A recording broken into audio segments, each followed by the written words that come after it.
السلام علیکم ورحمۃ اللہ وبرکاتہ۔ ناظرین گرامی، میں ہوں احمد۔ تمام دیکھنے اور سننے والوں کو میرا سلام۔ ناظرین گرامی، سمرقند کی ایک گہری سرد رات میں ایک شخص اپنے گھر سے چاروں طرف گھپ اندھیرے میں نکلتا ہے۔ اس کا رخ شاہی محل کی طرف ہے۔ وہ آہستہ آہستہ قدم اٹھاتا، اندھیرے میں راستہ تلاش کرتا، بالآخر محل کے قریب جا پہنچا۔ اس کے ایک جانب کلیسا ہے، اس کے دروازے پر ایک بہت بھاری پتھر رکھا ہے۔ یہ بھاری بھرکم نوجوان نہایت بہادر شخص ہے۔ مقامی زبان تو اس کی مادری ہے، مگر اس میں ایک نمایاں خوبی یہ بھی ہے کہ اس کو عربی زبان پر عبور حاصل ہے۔ اسے کلیسا کے سب سے بڑے عہدیدار نے ملاقات کے لیے بلوا رکھا ہے۔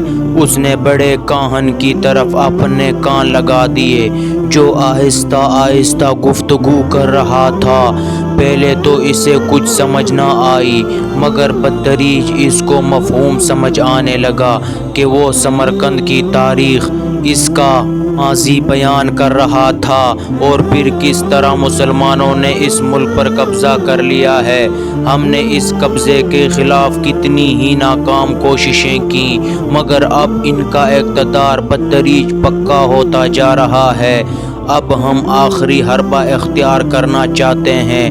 ہم نے سنا ہے کہ اس قوم کا بادشاہ نہایت عادل شخص ہے، وہ دمشق میں رہتا ہے۔ ہم نے فیصلہ کیا ہے کہ اس کے پاس اپنا ایلچی بھیجا جائے، جس کے ہاتھ ہم اپنی شکایت ارسال کریں۔ ہم دیکھتے ہیں کہ وہ اس بارے میں کیا کرتا ہے۔ چونکہ تم عربی سے واقف ہو، لہٰذا ہم نے اس اہم کام کے لیے تمہیں منتخب کیا ہے۔ تم نہایت ذہین اور دلیر بھی ہو، گفتگو کا فن جانتے ہو۔ کیا تم اس کام کے لیے آمادہ ہو؟ نوجوان نے اس بات میں جواب دیا۔ بڑا کاہن کہنے لگا، فوری طور پر اپنے سفر پر روانہ ہو جاؤ، تمہیں زیادہ راہ وافر مہیا کر دیا جائے گا۔ نوجوان وہاں سے نکلا تو خوشی اور مسرت اس کے چہرے پر عیاں تھی۔ وہ سوچ رہا تھا، آج سب سے بڑا کاہن نے مجھے شرف بازیابی بخشا ہے، مجھے ایک عظیم مشن کے لیے منتخب کیا ہے۔ اب وقت ہے کہ میں اپنی صلاحیتوں کا مظاہرہ کر سکوں، سمرقند کو آزادی دلانے میں بھی حصہ ہو۔ وہ گھر واپس آیا اور سفر کی تیاری کرنے لگا۔ کلیسا کی طرف سے اس کو زیادہ راہ وافر مہیا کر دی گئی۔ اس کا تیز رفتار گھوڑا اس کے ہمراہ تھا۔ وہ اس پر سوار ہوا، اس کا رخ بخارا کی طرف تھا۔ وہ مہینوں کا سفر ہفتوں میں طے کرتا حلب پہنچ گیا۔ دمشق اس کی آخری منزل تھی، جو اب بالکل قریب تھی۔ پھر وہ بھی آیا۔ جب وہ دمشق میں داخل ہوا رہا تھا، وہ ایک سرائے میں اترا اور اس کے مالک سے پوچھا کہ امیر المومنین سے ملنے کا کیا طریقہ ہے۔ سرائے کے مالک نے کہا کہ ہمارے امیر المومنین سے ملنا نہایت آسان ہے۔ تم مسجد اموی کی طرف چلے جاؤ، وہاں کسی بھی شخص سے ان کے گھر کا راستہ پوچھ لینا۔ وہاں پر کوئی پہرے دار نہیں ہے، نہ ہی ملاقات پر کوئی پابندی ہے۔ وہ مسجد اموی میں داخل ہوا۔ ایسی خوبصورت عمارت اس نے آج تک نہیں دیکھی تھی۔ اس نے خیال کیا کہ یہی شاہی محل ہو سکتا ہے۔ چنانچہ اس نے ایک شخص سے پوچھ ہی لیا۔ اس کے لہجے اور شکل سے معلوم ہو رہا تھا کہ وہ اس شہر میں اجنبی ہے۔ اس نے کہا، کیا تم قصر خلافت کے بارے میں جاننا چاہتے ہو؟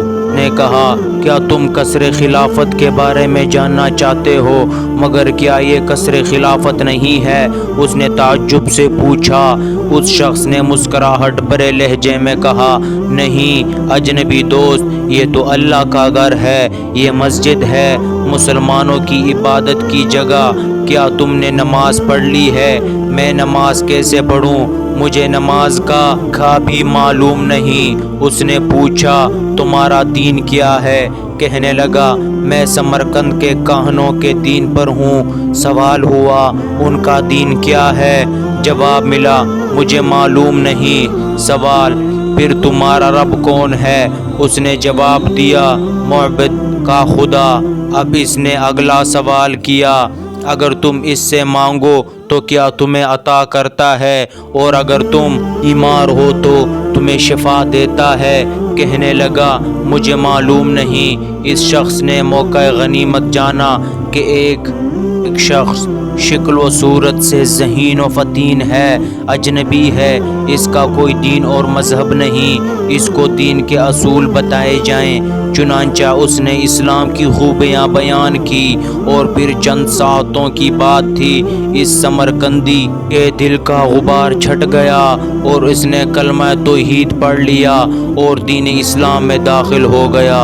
اب اس شخص نے اپنے اس نو مسلم بھائی سے کہا چلو ہم امیر المومنین کے لیے چلتے ہیں، ہر چند کے یہ وقت انہوں نے گھر والوں کے لیے مختص کیا ہوا ہے، مگر پھر بھی وہ ہم سے مل لیں گے کیونکہ وہ بہت متواضع ہیں۔ مسجد سے نکل کر وہ گلی میں آئے، نہایت ہی سادہ سے دروازے کی طرف اشارہ کر کے اس نے بتایا کہ یہ امیر المومنین کا گھر ہے۔ اس کو تعجب ہوا، اس کا خیال تھا عالی شان محل ہوگا، مگر یہ تو معمولی گھر ہے۔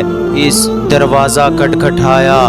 خلیفہ عادل عمر بن عبدالعزیز نے اس کا حال پوچھا، آنے کا مقصد معلوم کیا؟ بتاؤں کیا مسئلہ ہے؟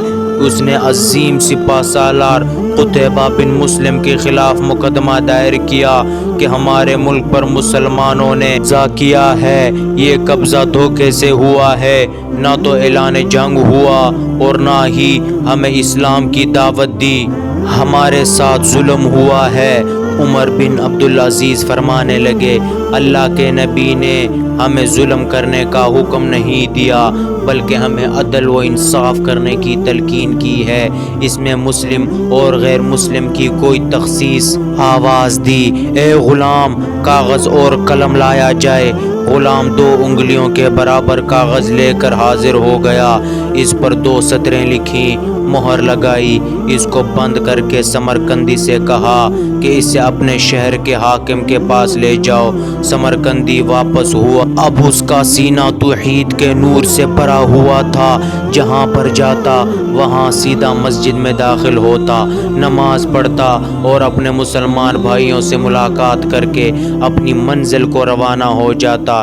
اس سفر کی ایک عجیب لذت تھی۔ اب اس کے لیے کوئی شخص نبی نہ تھا، وہ دوسروں کے لیے اجنبی۔ مسجد میں جاتا، نماز ادا کرتا، لوگ اس کی طرف دیکھتے، اس کی شکل و شباہت سے پتہ چل جاتا کہ وہ مسافر ہے، اس علاقے کی کسی بستی کا رہنے والا نہیں، اور پھر نمازیوں میں اس کی مہمان نوازی کے لیے مقابلہ شروع ہو جاتا، ہر کوئی اسے اپنے گھر میں لے جانے، اس کی ضیافت کے لیے اصرار کرتا۔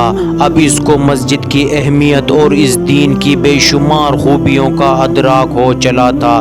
پھر ایک دن آیا جب وہ سمرقند میں داخل ہو رہا تھا، وہ سیدھا کلیسا کی طرف گیا، اس نے کاہنوں کو رپورٹ دینی تھی، ان کو خلیفۃ المسلمین کے جواب سے مطلع کرنا تھا۔ وہ کلیسا میں داخل ہوا، دربان اس کو خوب پہچانتا تھا، پھر اس کے لیے دروازے کھلتے چلے گئے۔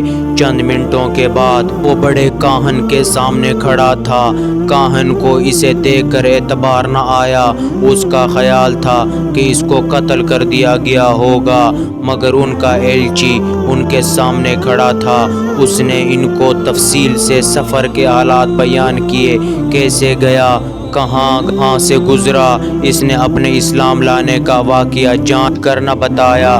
خلیفہ سے ملاقات اور حکم نامہ حاصل کرنے تک ایک ایک بات ان کے گوش گزار کی۔ کاہنوں کے چہروں پر مسکراہٹ چھا گئی، بشاشت ان کے چہروں سے عیاں تھی۔ ہماری آزادی کا وقت آ گیا ہے، خلیفہ کی طرف سے واضح آرڈر ہے کہ قاضی سامنے اس مقدمے کو پیش کیا جائے۔ کاہنوں کو مکمل آزادی ہوگی کہ وہ اپنے دلائل دیں، قطبہ بھی عدالت میں کٹہرے میں کھڑا ہوگا اور پھر قاضی جو بھی فیصلہ دے اس کو نافذ کیا جائے گا۔ آخر کار وہ دن آ گیا جس کا اہل سمرقند کو انتظار تھا۔ بے شمار لوگ اس تاریخی مقدمہ کی کارروائی سننے کے لیے چلے آئے۔ تو اگر آپ کو ہماری آج کی ویڈیو پسند آئی ہے برائے مہربانی لائک کریں، سبسکرائب کریں اور اپنے دوستوں کے ساتھ شیئر کریں۔ ملتے ہیں ایک نئی ویڈیو کے ساتھ۔ اللہ نگہبان۔